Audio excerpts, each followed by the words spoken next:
I wish to thank Beelink for sending me their newest Amlogic media player. Now this one has got certification of Dolby DTS and Dolby Audio. And we'll see what it looks like on the back for the specifications. Okay, it's a CPU S922X-H quad-core ARM Cortex-A73. Dual-core ARM Cortex-A53 processor. So it's got a total of 6 cores. The HDMI output is HDMI 2.1, which gives you 4K, up to 4K at 75 frames per second. That is fantastic. It's got internal memory of 4 GB, 64 gig of storage. Language is multi-language. The network is 2TR Wi-Fi IEEE 802.11 ABGN AC 2.4 gigahertz and 5.8 gigahertz. And it's got gigabit LAN. So this thing has got everything. So it's the brand new Amlogic SoC in this box. And the power adapter is the 120 volt input. Output is 12 volt DC at 1.5 to 2 amps. So in other words, the maximum it will output is 24 watt, which is absolutely fantastic because it's a low wattage box. So that saves me for electric bill, plus it saves on the environment. You don't have to generate that much electricity. So we'll continue on.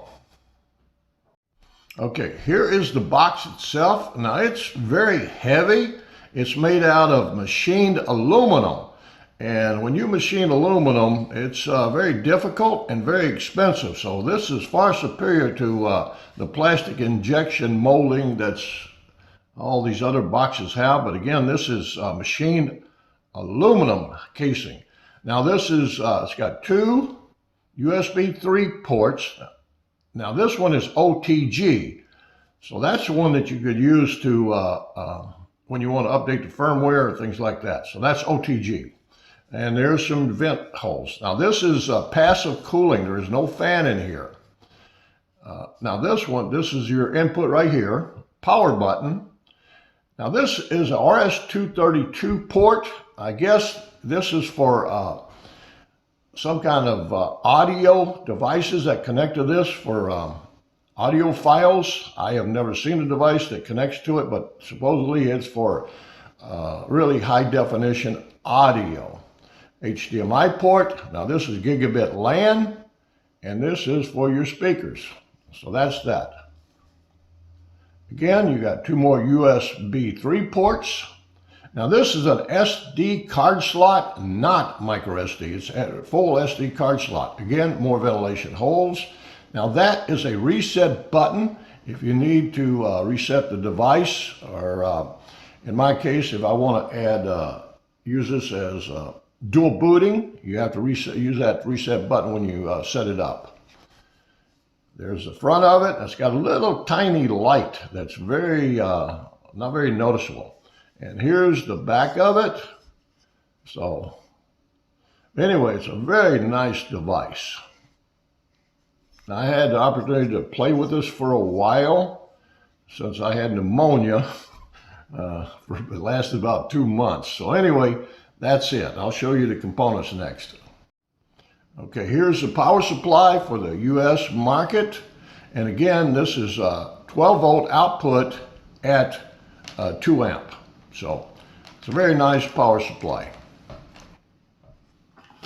Here's the remote. Now this is not just a remote, it's an air mouse also. You press a little button here. Now your cursor moves on the screen. It's got the voice button. You press that and you can talk to Google Voice. So that works very well. But this is a very nice, comfortable remote to hold. Now it uses a RF dongle, radio frequency. So it has to have a dongle with it, so it's not Bluetooth.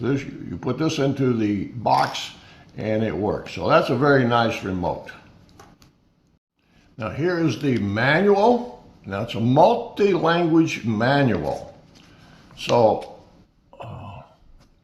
User manual for the English version is page 1 and 2. So there is the basic operation. There's page 1, tells you how to connect everything. And here's page 2. And there's the back view, side view. So that is the manual for multi-language. You also get this little card, and if you're not happy with it, you go to that link. And if you're happy with it, I guess you can still go to that link. So they give you that card. Now, this one, like I say, it uses the SD card, not the micro. I don't have any fast SD cards because all mine boxes use the micro SD. So I'm using that one right there. Now this one has got Core ELXC on that little micro SD card, and it goes into this adapter. So now what I do, I plug it into this box right here. Now the problem is this is upside down, so we have to flip this over and insert it in there. So now I can dual boot from Android, which is internally on this box, or I can dual boot to Core ELXC running on this SD card. So it's a dual function machine. So now we'll go over there and hook it up and test it. Okay, let's check the DRM info and see if we have a Widevine DRM. Okay, if we look in the right hand side over there, it is security level L1. This is Widevine DRM. Maximum HDCP level supported is 2.2. That is fantastic. Here's the ADA64 information on this box. It's a GT King Pro, Amlogic. The board is a Galley, whatever, Amlogic. Again, this is the new Amlogic S922X-H. Now CPU, it's got two ARM Cortex A53 at 1800 megahertz, and it's got four Cortex 73 at 7208 megahertz. So this is one little speed demon.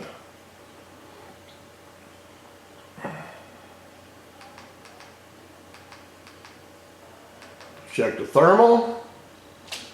43, 42, very acceptable. Codecs. Now this is codecs. That was advertisement. I guess you get advertisement on everything. I'm looking for the VC1. Now this covers everything. Dolby Vision decoder, H.263, H.264, AVC. It covers everything. There's the HVC, which is H.265 or 4K. MPEG 2, MPEG 4. There it is, right there. Now it says it supports the VC1 codec, which is a Microsoft codec. However, these Amlogic boxes do not support that. Don't know why. But anyway, that's what I want to show you there. So, okay, now we're going to verify the root. Again, it's a GT King Pro. Congratulations, root access is properly installed on this device. So this device is rooted. Okay, the next thing we're going to test is the speed test. Now this is through my Ethernet cable.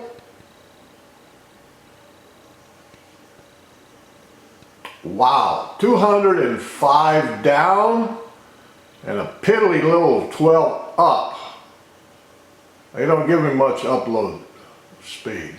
So anyway, 206 down using the Ethernet cable. Now let's check using the Wi-Fi. Okay, right now we're connected with the 5G. So let's go back and check the speed using that. Again, this is a 5G Wi-Fi.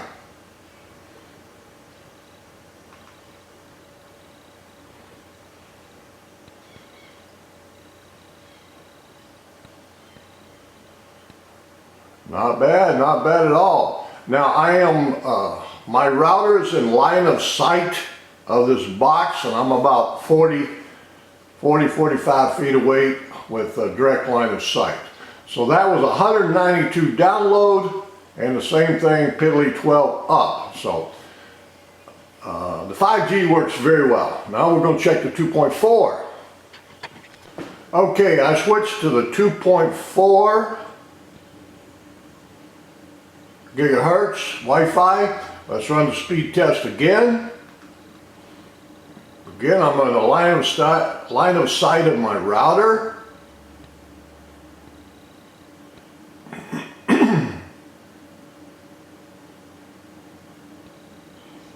Dismal. Our speed with that 2 gigahertz, 2.4, was very low, but the signal strength is excellent. Security.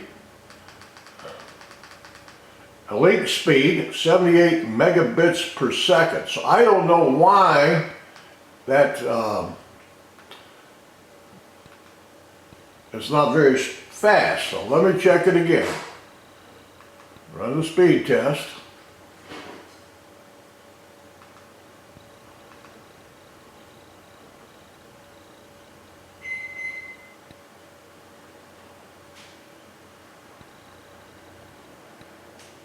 So I don't know why. Now possibly, I guess, on the router I could probably change a channel and that might bring it up, but I shouldn't have to. But anyway, it's very low. So that's what I want to show you on that one. Okay, I ran the Antutu benchmark and it come out to 149.99. So basically 150,000 is the Antutu benchmark, which is pretty doggone good.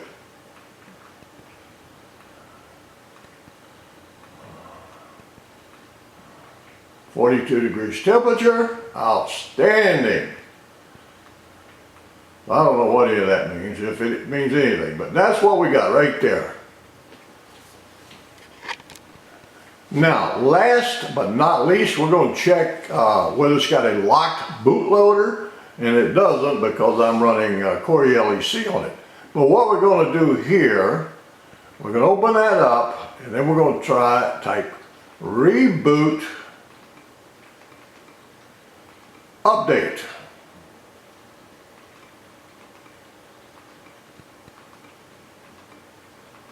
And then we're going to reboot it and see what happens.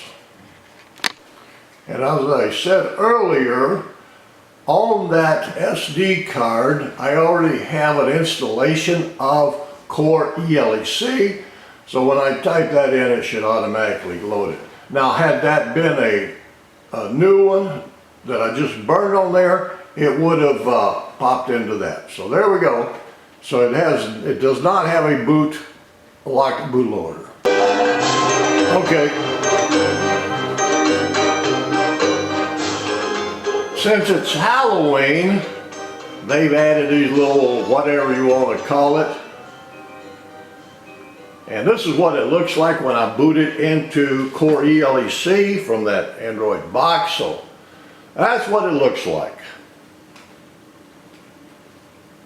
Okay, now we'll go ahead and go back into the Android, and I'll finish showing you what that one does under Android. Okay, now we're going to test the audio and video capabilities.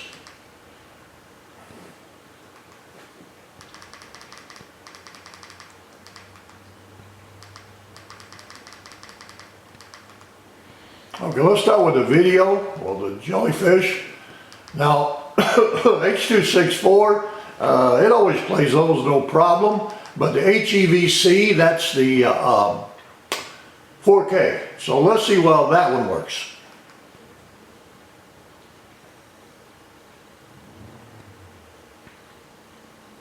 Perfect. Absolutely perfect. Let's try another one. Now that was 90 megabits. There's 100. There's 200. That's a 4K H.264. I don't understand that.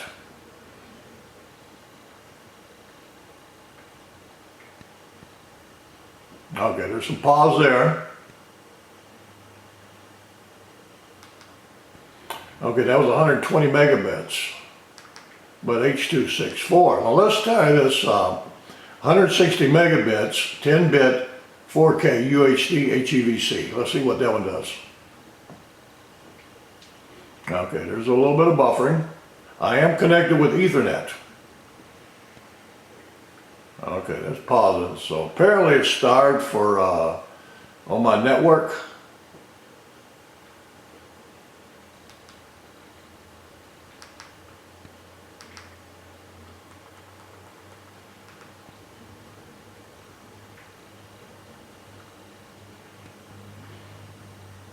Okay, so it appears to be 120 megabits is what's being starred for my network. Well, that's H.264.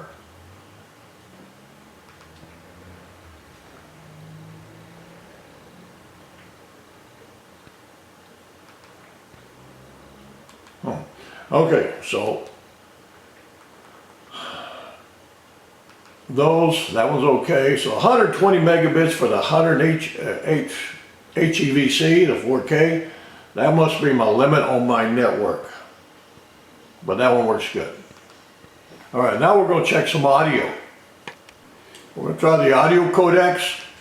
Now, one thing about it, the Dolby True HD does not play in high definition audio with this, but the DTS does. So what we're going to do, we're going to try that one right there and see what my AVR shows. Okay, now it's showing DTS-HD MA, Master Audio.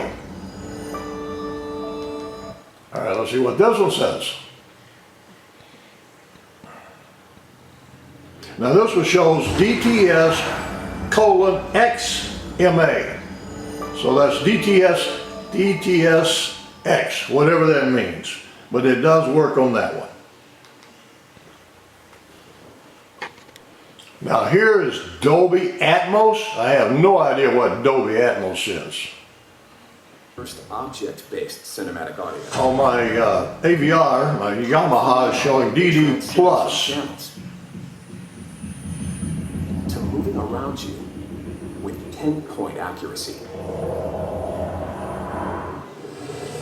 So I'm guessing Dolby Atmos is where you have a dozen different speakers scattered throughout your watching environment. That would be on the ceiling, the sidewalls, etc. So that's Dolby Atmos, and I doubt if I'll ever be doing it in my lifetime.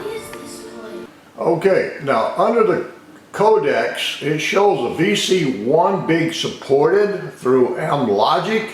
However, it does not work. I'll show you. That's what happens. Now there again, my AVR shows HD audio. It says DTS-HD high resolution, RES. So, but the video, VC1 just does not work. Okay, let's check a couple of YouTube videos.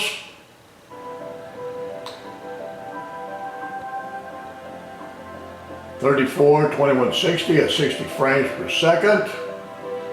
0 drop frames.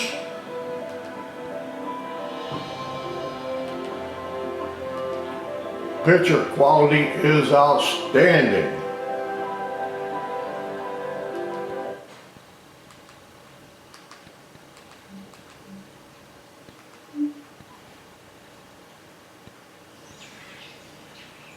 Now this is 25 frames per second and no drop frames.